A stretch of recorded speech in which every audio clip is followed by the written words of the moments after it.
Haryana civil services के aspirant को दिशा classes की तरफ से हमारा नमस्कार। तो जो फिफ्थ सर्किल को लेके अभी तक एचपीएससी ने कंफ्यूजन क्लियर नहीं किया और उसको लेके बार बार आपके कमेंट आ रहे हैं, उस संदर्भ में एक छोटा सा वीडियो ये बनाया गया है। हालांकि मैं इस वीडियो को डालने की कोशिश कर रहा था, लेकिन लगातार कमेंट सेक्शन में इतनी क्वेरी जाने के बाद मुझे लगता है मुझे इस पे मेरा मत आपको बताना चाहिए। अगर आप सहमत है तो कमेंट सेक्शन में बताएं, अगर आप सहमत नहीं है तो भी आप अपना मत कमेंट सेक्शन में रख सकते हैं। ये वीडियो आप दिशा क्लासेज पे देख रहे हैं, अगर आप चैनल पे नए हैं तो चैनल को सब्सक्राइब जरूर करें, बेल आइकन जरूर दबाएं ताकि आगामी वीडियो का नोटिफिकेशन है वो सबसे पहले आपको मिल सके। बात ये मुख्य रूप से उठाई जा रही है कि एग्जाम पैटर्न में अंतिम समय में बदलाव किया जा सकता है क्या। क्या बदलाव किया गया? फिफ्थ सर्किल ऐड किया गया। पहले तो ये देख लेते हैं फिफ्थ सर्किल ऐड कब किया गया। तो ये 12 तारीख का लेटर जारी हुआ, OMR sheet and other instruction related to exams. इसके अंदर जो 7वां पॉइंट था, the commission has introduced a fifth circle which is given below hashtag is meant for those questions which are not being attempted by the candidate। तो पांचवा circle candidate के लिए उन सवालों के लिए था, आप जानते भी हैं इस चीज को, मैं सिर्फ यहाँ इसलिए मेंशन कर रहा हूँ ताकि आप लैंग्वेज पढ़ें, जो सवाल अटेम्प्ट नहीं करते। ये 12/7 को जारी किया गया, जबकि 24/7/2022 को ये एग्जाम था। यानी आप देखेंगे मात्र 12 दिन पहले एग्जाम पैटर्न में चेंज किया गया। दूसरी बात पे हम आते हैं, नीट परीक्षा में भी सुप्रीम कोर्ट के सामने इसी तरह की एक रिट पिटीशन दायर की गई थी कि जब नीट के पैटर्न में चेंज किया गया, उस चेंज को एस्पिरेंट्स ने चुनौती दी थी। वो चुनौती क्या थी? उसमें द सुप्रीम कोर्ट, मैं आपको उसकी लैंग्वेज पढ़ दूं जो मीडिया बाइट आई थी। The supreme court on Monday issued notice and writ petition challenging the abrupt and last minute changes made by the National Board of Examination for the exam pattern of NEET. The petition was filed by 41 question post graduate doctor. Post graduate doctors ने एक writ petition दायर की थी जो last minute exam pattern में change होता है उसको लेके, और उसमें माननीय सुप्रीम कोर्ट ने भी प्रथम दृष्टया जो आदेश पारित किए थे उनमें कहा गया था कि एग्जाम पैटर्न में अगर कोई बदलाव किया जाता है तो उसके लिए एक प्रॉपर समय दिया जाए, अप्रोक्सीमेटली 6 मंथ है वो समय दिया जाए। ऐसा समय क्या एचसीएस के एग्जाम में रिक्वायर्ड था? अगर आप मेरा इसमें मत लेते हैं तो मेरा मत है बिल्कुल रिक्वायर्ड था। कारण क्या है कि हम जब प्री की कहीं भी टेस्ट सीरीज ज्वाइन करते हैं, कहीं भी कुछ ज्वाइन करते हैं, तो हमें गोले भरने की भी प्रैक्टिस करवाई जाती है। लेकिन ये फिफ्थ गोला भरना या खाली छोड़ना, इसकी प्रैक्टिस हमें नहीं करवाई गई। यानी एस्पिरेंट्स को ये प्रैक्टिस कहीं भी नहीं करवाई गई थी। इसलिए सुप्रीम कोर्ट का जो आदेश आया, उससे पहले जो सुप्रीम कोर्ट के लिए मीडिया में जो बाइट आई थी, माननीय सर्वोच्च न्यायालय जो भारत के सबसे बड़ा न्यायालय है, उन्होंने भी कहा था कि अगर कोई एग्जाम पैटर्न में कोई बदलाव आपने लाना है तो उसको आपको एटलीस्ट 6 महीने का कम से कम समय देना चाहिए। और उसके बाद ये इन्होंने 12/7 को निकाला, उसके बाद 15/7 को एलाइड एग्जामिनेशन के एडमिट कार्ड जारी कर दिए, और उनमें जो अपेक्षित बदलाव था वो हमने देखा। ओएमआर शीट की जो फिफ्थ शीट थी उसके ऊपर भी इन्होंने ये मेंशन कर दिया था यहाँ पे 12 तारीख को कि अपने उत्तर अंकित करने में नीली और काली स्याही और ये रहा। यदि आप किसी प्रश्न का प्रयास नहीं करने का निर्णय लेते हैं तो नीचे दिए गए हैशटैग में संबंधित गोले को काला करें। तो ये बात इन्होंने मेंशन कर दी। अब हम आ जाते हैं नोटिफिकेशन पे। ये देखिए, ये आपका नोटिफिकेशन है। मैं इसको थोड़ा सा इसलिए दिखा दूं कि आप इसको थोड़ा पूरा डॉक्यूमेंट के रूप में देख लें। हरियाणा पब्लिक सर्विस कमीशन ने जो एडवर्टाइजमेंट नंबर 3/2021 निकाली थी, जिसमें एडवर्टाइजमेंट था, क्या वो इस चीज को फेवर करता है? तो मैं यहाँ आपको उनकी एक बात बता दूं।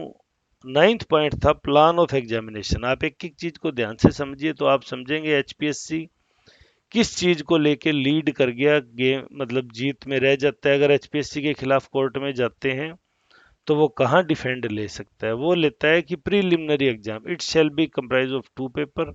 हमको पता था GS, civil service aptitude test. अब जो नोट 1 का पहला पॉइंट है, ये अपने आप में बहुत बड़ी बात कहता है। Both the question paper shall be of objective type, तो इन्होंने अभी भी पैटर्न को ऑब्जेक्टिव ही रखा, चाहे पांचवा सर्किल ऐड कर दिया जरूर, लेकिन ऑब्जेक्टिव रखा। Multiple choice question and each paper shall be of 2 hour, यानी इन्होंने ये नहीं, कहीं नहीं मेंशन किया कि वहां 4 ऑप्शन होंगे किसमें, ऑब्जेक्टिव में, और चारों में से आपको एक चूज करना है। इन्होंने सिर्फ ये लिखा कि ऑब्जेक्टिव टाइप पेपर होगा, और वो ऑब्जेक्टिव टाइप पेपर मेंटेन भी किया। Both the question paper shall B bilingual, 2 भाषा में होंगे, इंग्लिश और हिंदी में, और ये इन्होंने मेंटेन किया। For each wrong answer 0.25 deducted होंगे, ये भी इन्होंने पालन किया। हालांकि अब ये बात आ रही है क्या हैशटैग के लिए पॉइंट डिडक्ट किए, तो ये अभी एचपीएससी क्लियर नहीं कर रही। सी सेट पेपर के लिए उन्होंने कहा the test shall be a qualifying paper, minimum qualifying marks fixed at 33%, और रिजल्ट है वो भी पहले पेपर के बिहाफ पे निकलेगा, उसमें दूसरे में सिर्फ आपको 33% लेने हैं। फिर नोट 2 में भी ये कोई ऐसी बात मेंशन नहीं करते कि ऑब्जेक्टिव पेपर होगा। यहाँ एस्पिरेंट के फेवर की बात तब आती जब ऑब्जेक्टिव पेपर शेल 4 ऑप्शंस, अगर वो कहीं ये बात मेंशन कर देते तो ये एडवर्टाइजमेंट री एड हो जाती, वो भी एग्जाम से इतने कम समय पहले, और डेफिनेटली परीक्षा रद्द हो जाती। उसकी कोई संभावना नहीं है कि उसको न्यायालय में किसी भी स्टेज पे वो खड़ी होती। लेकिन दिक्कत कहाँ हो रही है, दिक्कत यहाँ हो रही है कि एचपीएससी ने बड़ी समझदारी से अपने नोटिफिकेशन में सिर्फ ये लिखा कि पेपर ऑब्जेक्टिव टाइप होगा, बाइलिंगुअल होगा, डिडक्शन होगा नेगेटिव मार्किंग का, और सेकंड पेपर में आपको 33% करने हैं। यानी पेपर ऑब्जेक्टिव होगा, ये बात सही थी, लेकिन पेपर में 4 ही ऑप्शन होंगे, और आपको 4 में से बेटर को चुनना है, सबसे सही को चुनना है। इस तरह की किसी भाषा का इस्तेमाल नहीं किया गया था।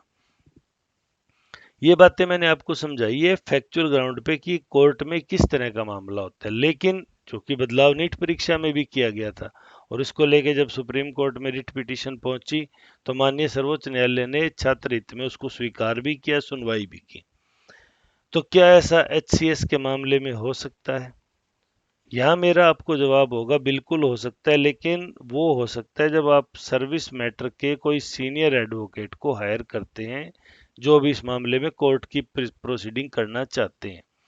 क्योंकि कोई सीनियर एडवोकेट है, वही बेंच के सामने है, वो बेहतरीन तरीके से अपने आर्ग्यूमेंट्स रख सकता है। क्योंकि बार और बेंच का भी एक रिलेशनशिप होता है, वकील जितने बड़े प्रभावी होते हैं, वो उतनी जल्दी बेंच को भी कन्वेंस करने में कामयाब होते हैं। देखो, न्यायपालिका सभी के साथ न्याय करने के लिए बैठी है, लेकिन न्यायपालिका को तथ्य तो दिए जाए, न्यायपालिका को बात तो समझाई जाए, और वो समझाने में सीनियर एडवोकेट ज़्यादा कैपेबल होते हैं। तो बात यह है कि क्या अंतिम समय में एग्जाम पैटर्न में बदलाव किया जा सकता है, तो यहाँ राइट आंसर होगा नहीं किया जा सकता। कम से कम 6 माह का समय दिया जाना चाहिए, ताकि ये जो ऑब्जेक्टिव की ओएमआर शीट है, इसको छात्र अच्छी तरह रिहर्सल कर ले, और उनसे फिर किसी प्रकार की गलती ना हो। एचसीएस की परीक्षा में हमने देखा इस तरह का कोई मामला नहीं हुआ। मात्र 12 दिन का समय दिया गया, जिसमें भी ऑब्जेक्टिव का रिहर्सल के लिए कोई खास बात नहीं थी। एक वो जो स्टूडेंट बहुत ज़्यादा सचेत थे, जो रेगुलर कांटेक्ट में थे एचपीएससी की साइट के, वो जरूर इस पेपर की इस डुप्लीकेट जो अपने ओएमआर इंस्ट्रक्शन जारी किए गए थे, इस ओएमआर शीट की 5, 10, 20 फोटोकॉपी निकाल के गोले को भर के प्रैक्टिस करके गए होंगे तो गए होंगे। बाकी एज एस्पिरेंट मेरे से जितने स्टूडेंट जुड़े हुए हैं, मैं इस चीज़ को जानता हूँ, ऐसा कोई स्टूडेंट नहीं करता, और ये बदला हुआ पैटर्न कई स्टूडेंट के लिए हानिकारक भी रहा।